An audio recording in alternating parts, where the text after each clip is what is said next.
During the past 5 years, Unsolved Mysteries has broadcast a number of stories dealing with unidentified flying objects. Viewed in retrospect, they chronicle the history of UFO sightings in America and Europe.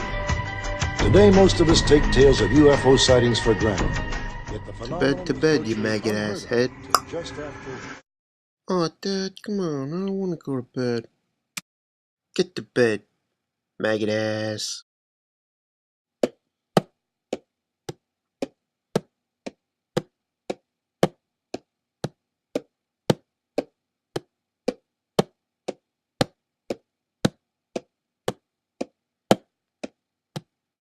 Good night, I hate you.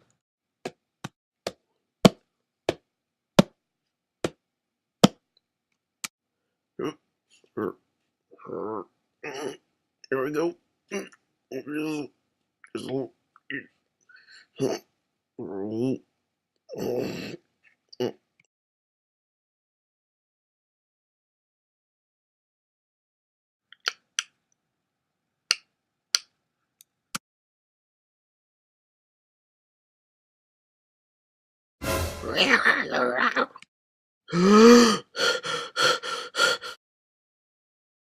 Ah.